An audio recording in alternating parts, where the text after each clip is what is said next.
Assalamualaikum warahmatullahi wabarakatuh. Hari ini kita akan melakukan perkuliahan di blok reproduksi. Ya, saya kebetulan membawakan biokimia sistem reproduksi dengan judul biosintesis hormon gonad, hipofisis dan hipotalamus. Jadi untuk sebelum kita mulai, silahkan untuk kepada ketua kelasnya untuk dibuka dengan doa, Dek. Silahkan. Baiklah teman-teman, sebelum kita memulai pembelajaran atau perkuliahan hari ini, marilah kita mulai dengan berdoa bersama-sama. Subhanallah walhamdulillah wala ilaha illallah wallahu akbar. A'udzu billahi minasyaitonir rajim. Bismillahirrahmanirrahim. Alhamdulillahirabbil alamin. Allahumma shalli ala sayyidina Muhammad wa ala ali sayyidina Muhammad. Rabbi shrah li sadri wa yassir li amri wahlul 'uqdatam min lisani yafqahu qawli. Subhana rabbika rabbil izzati amma yasifun wa salamun alal mursalin walhamdulillahirabbil alamin. Ya, alhamdulillah. Terima kasih banyak, Dek. Baik, pertama-tama sebelum saya mulai materi, saya akan jelaskan kembali mengenai blok reproduksi ini ya. Jadi untuk blok reproduksi itu dia disajikan pada semester 5 ya dengan bobot 7 SKS. Nah, di materi saya ini ada tujuannya adalah untuk mempelajari biosintesis hormon reproduksi. Jadi itu inti materi yang akan saya bawakan hari ini.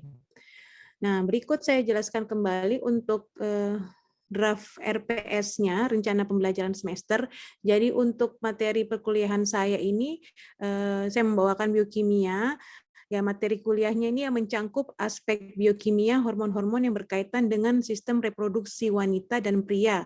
Ya, jadi di sini kita memang membahas tentang aspek biokimianya, aspek biokimia dari hormon-hormonnya, sehingga nanti kalian akan lebih paham ke depannya untuk digunakan di klinis nanti. Jadi untuk bentuk tesnya tadi saya jelaskan, bisa bentuk tesnya dalam kuis ataupun MCQ ya.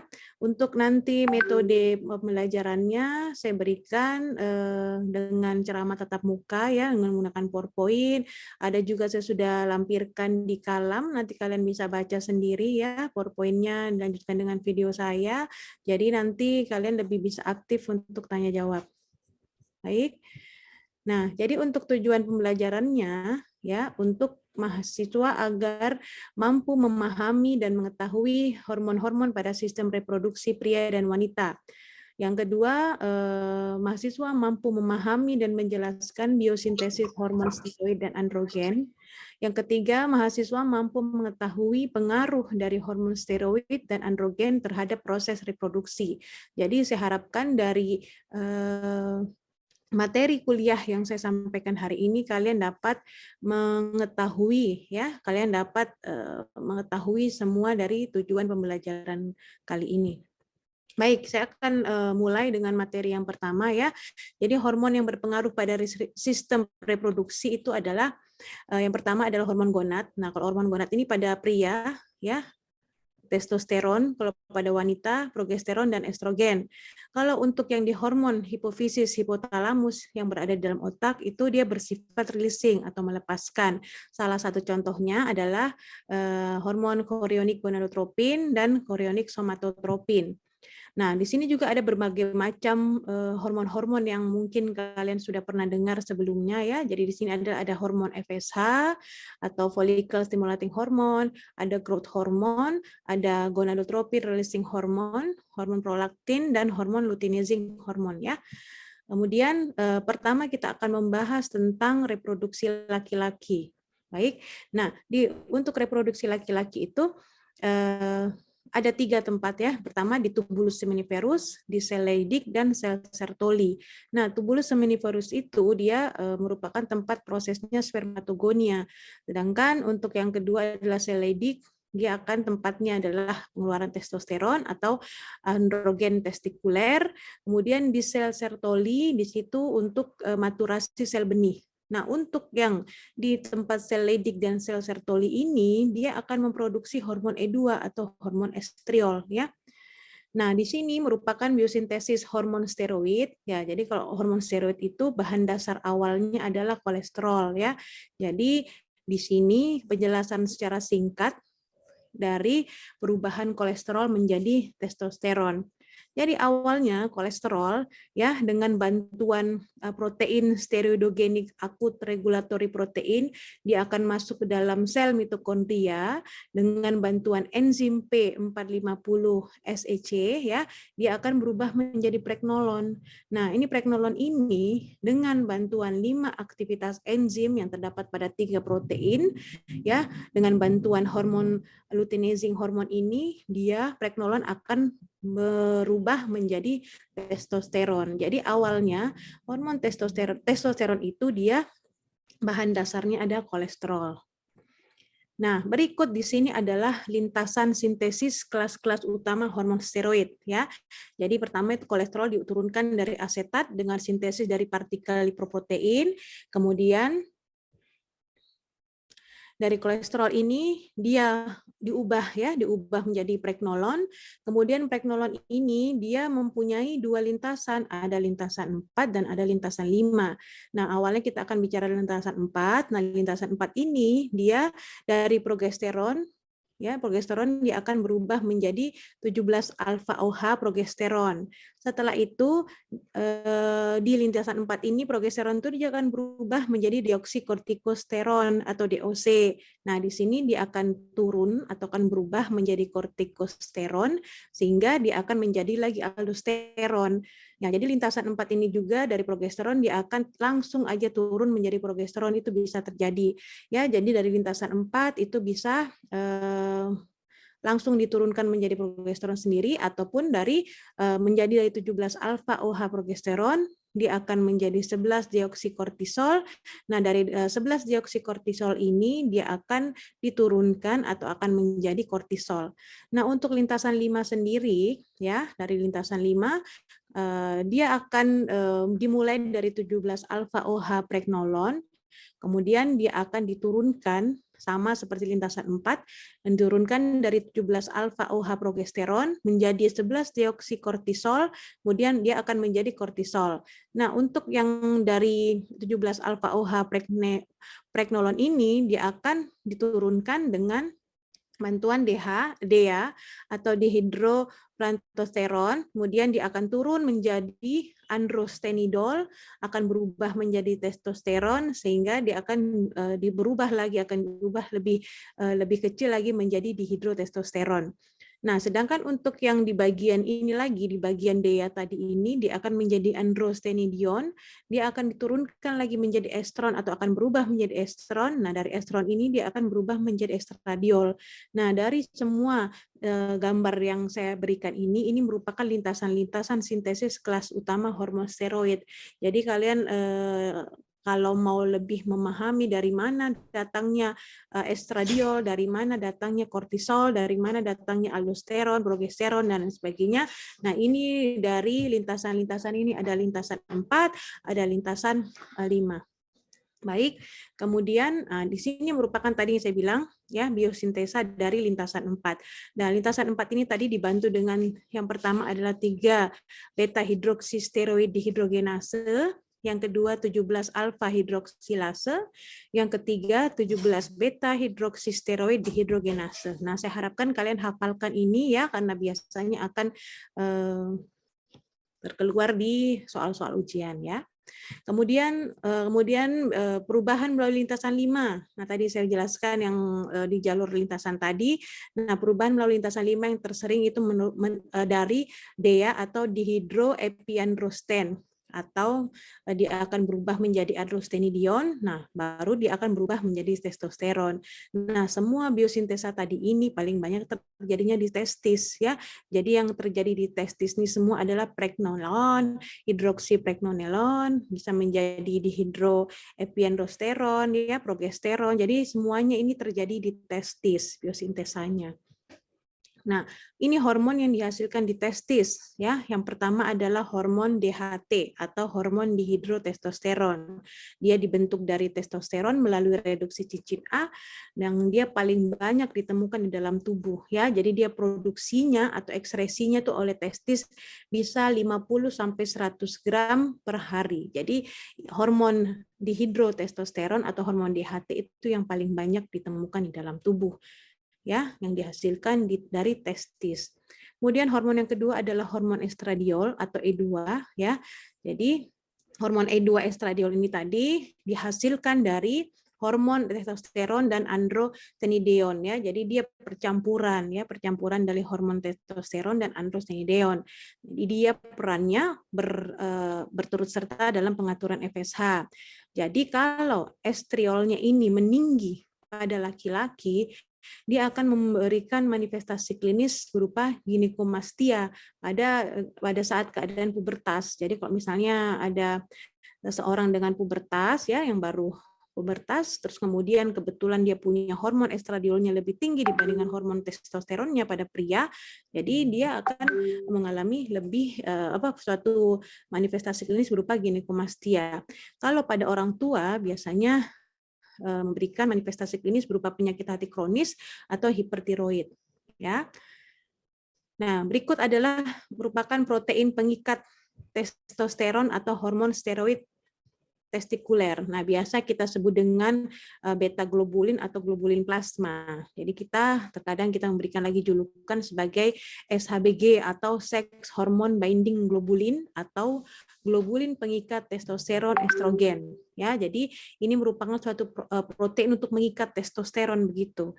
Ya, jadi globulin plasma ini diproduksi dalam hati yang apabila dia akan produksinya meningkat itu oleh hormon estrogen. Ya, pada wanita itu biasanya dia meningkat 2 kali lebih banyak ya pada wanita. Kemudian kalau hormon estriol tadi meningkat bisa didapatkan pada penyakit hati dan hipertiroid. Jadi kalau misalnya ada pasien dengan penyakit sirosis atau penyakit liver yang kita biasa dengar ya, kita sebutkan, nah kita bisa memeriksa hormon ya, siapa tahu dia punya keadaan hormonnya lebih tinggi pada estriolnya. Nah, sedangkan untuk produksinya dia akan menurun pada hipotiroid dan hormon androgen pada laki-laki. Jadi globulin plasma itu akan menurun ya pada penyakit hipotiroid dan hormon androgennya pada laki-laki. Jadi 97 sampai 99% testosteron itu dia akan terikat dengan globulin plasma. Sisanya dia akan dalam bentuk bebas atau dalam bentuk biologi aktif dalam sirkulasi darah. Jadi pokoknya yang sisanya yang 1% itu dia akan bersirkulasi di dalam darah. Oke, nah ini fungsi utama dari globulin plasma adalah untuk membatasi konsentrasi testosteron bebas. Jadi di sini disebutkan hormon yang terikat dengan globulin plasma ada 5 ya. Yang pertama testosteron, 17 beta estradiol, dihidrotestosteron, 17 beta hidrosteroid dan estron. Jadi 5 hormon ini yang terikat dengan protein globulin plasma ya. Sedangkan yang tidak terikat dengan globulin plasma apa? Yang ini ada 4 ya. Androgen terkonjugasi, 17 alfa testosteron, dihidroksiandrosteon dan kortisol dan progesteron. Ini yang tidak terikat dengan globulin plasma. Jadi saya harapkan kalian dapat mengingat ya.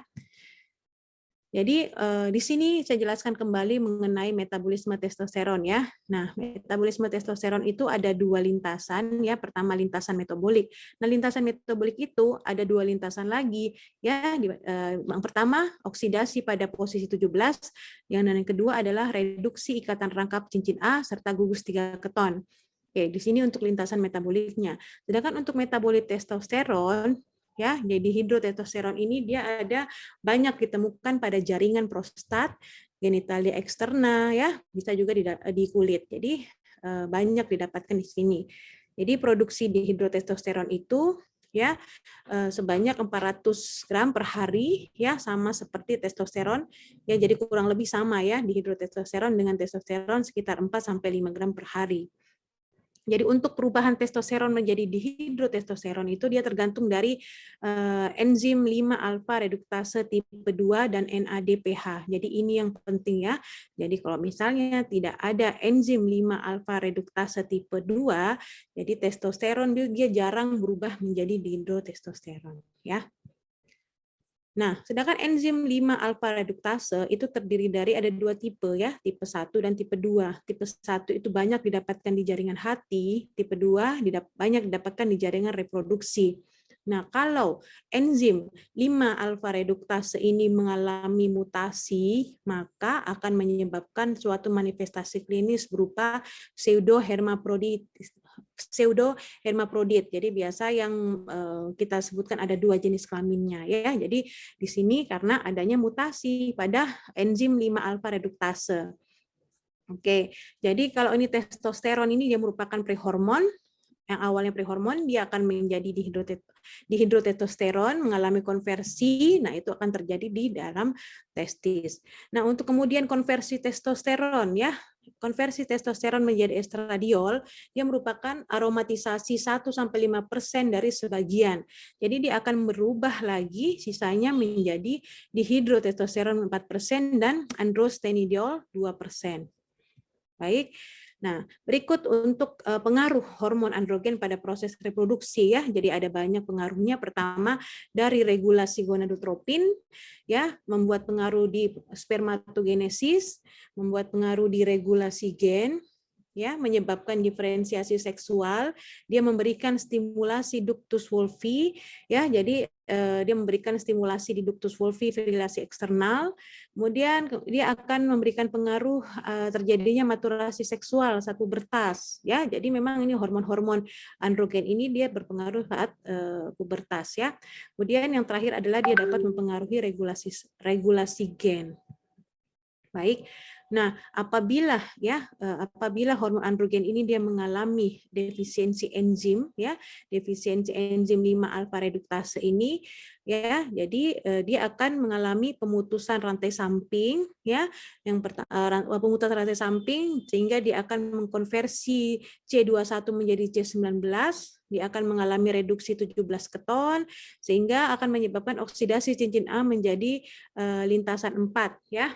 Jadi yang harusnya oksidasi cincin A itu dia menggunakan lintasan 5, tapi dia akan menjadi beralih ke lintasan 4.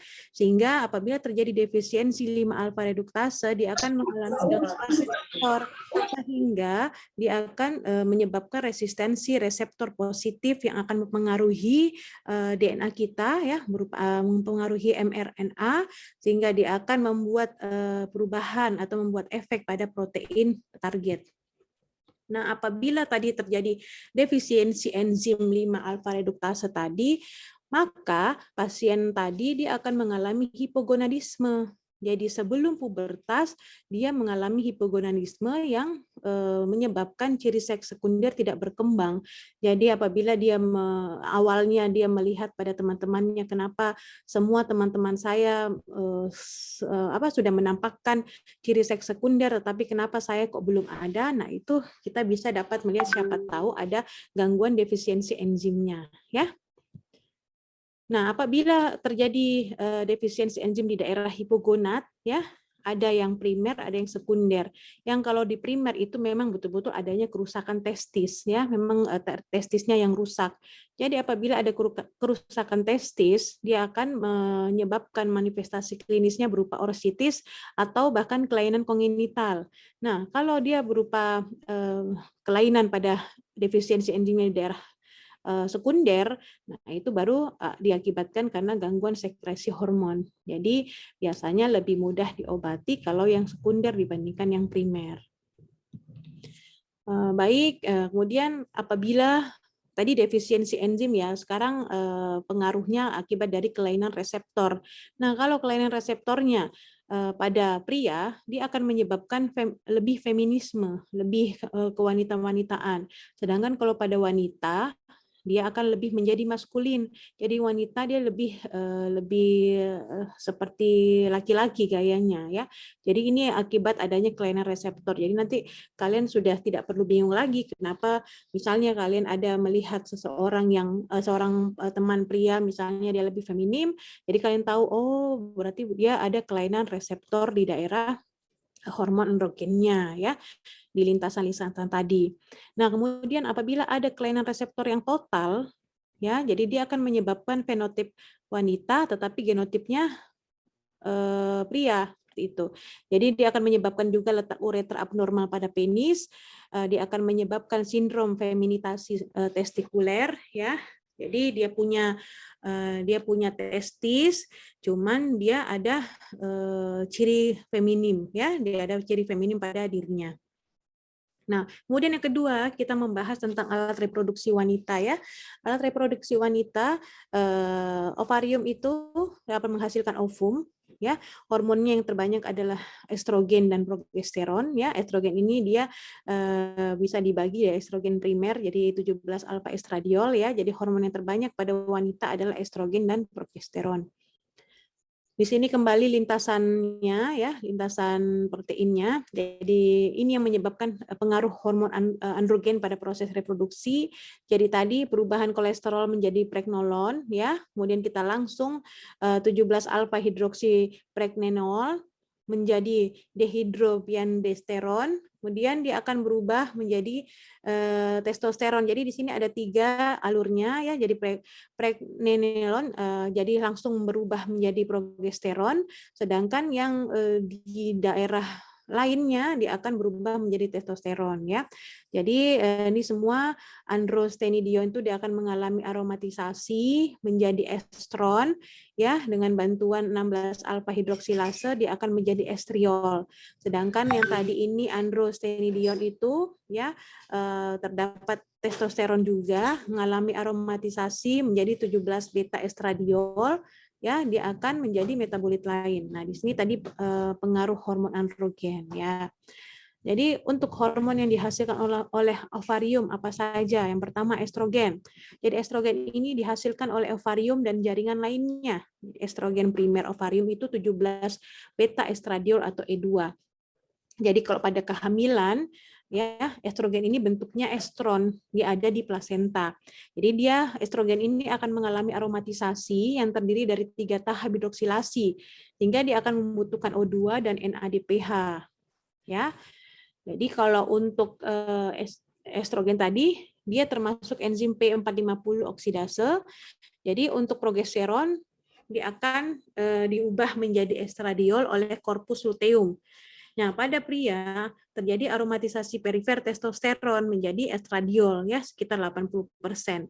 Kemudian pada wanita, ya, pada wanita androgen adrenal 50% estradiol itu mengalami aromatisasi androgen selama kehamilan.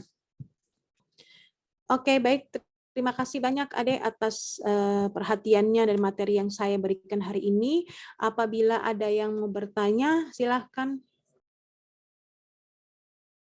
Tapi dok, mohon izin untuk bertanya dok. Ya, baik, silakan, Rafli. Tapi dok, saya ingin bertanya dok, dalam slide dokter dijelaskan macam-macam kelainan yang diakibatkan oleh pengaruh defisiensi hormon androgen. Nah, pertanyaan saya dok, apakah kelainan tersebut bisa diterapi sehingga dapat kembali normal dok? Tapi dok, mohon arahan dan bimbingan dok. Ya, baik, terima kasih banyak atas pertanyaannya. Ini pertanyaan bagus sekali, ya. Oke, jadi tadi pertanyaannya adalah apakah bisa diterapi apabila ada kelainan, ya. Nah, jadi kita lihat dulu kelainannya, dia termasuk kelainan yang mana. Tadi kan ada saya jelaskan kelainan ada karena primer dan sekunder, ya. Jadi kalau misalnya yang primer, nah itu memang sudah ada kelainan kongenital dan memang ada kerusakan di daerah testisnya. Jadi kalau untuk yang memang kelainan dari primer itu memang agak susah untuk diterapi. Beda dengan yang kelainan yang sekunder. Kalau yang sekunder mungkin karena defisiensi enzimnya saja atau karena ada penyakit-penyakit yang lain. Nah, dari situ itu baru bisa kita lakukan dengan terapi-terapi hormon. Insya Allah kalau misalnya kita lakukan terapi hormon itu akan segera membaik. Jadi bisa kembali normal pasiennya. Baik, saya kira itu Dek. Terima kasih banyak pertanyaannya, ya. Tapi dok, iya dok, terima kasih banyak dok. Baik, ada lagi yang mau bertanya? Silahkan. Tapi dok, izin bertanya. Ya, silahkan Nur Amelia. Pada biosintesis hormon steroid ada 2 lintasan yang digunakan. Menurut dokter, manakah lintasan yang terbaik untuk proses biosintesis, dok? Mungkin itu saja, dok. Terima kasih. Iya, baik, terima kasih. Jadi ini pertanyaan mengenai teknis biokimia tadi, ya, di lintasannya. Nah, untuk biosintesis itu kan memang ada 2 lintasan kan, lintasan 4 dan lintasan 5, ya. Nah, lintasan 4 dan lintasan 5 itu sama-sama baik. Jadi tergantung organ mana, hormon mana yang dibutuhkan. Jadi kalau untuk yang pada pria itu biasa digunakan lintasan 4 untuk menghasilkan testosteron ya. Kalau pada perempuan mungkin dia lebih menggunakan yang lintasan 5 karena dia langsung dari pregnolon diubah menjadi kolesterol diubah menjadi pregnolonnya langsung masuk ke progesteronnya. Dari progesteronnya itu baru masuk mengacu ke estrogen. Jadi memang tidak ada yang terbaik, tapi memang digunakan yang lintasan mana yang dibutuhkan dari organ tersebut. Baik, itu Dek. Terima kasih banyak atas pertanyaannya ya. Ya, terima kasih dok. Jadi untuk blok reproduksi itu dia disajikan pada semester 5 ya dengan bobot 7 SKS. Untuk waktu penyajiannya selama 4 minggu, jadi untuk 3 minggu aktif pembelajaran, untuk 1 minggunya CBT. Nah, untuk strategi pembelajarannya biasa kita menggunakan kuliah tatap muka, PBL, diskusi, ya bisa juga dengan ada sesi yang terakhir adalah sesi tanya jawab ya di akhir kuliah. Kemudian nanti ada juga saya berikan quizzes. Setelah itu akan diuji lagi dengan ujian CBT ya.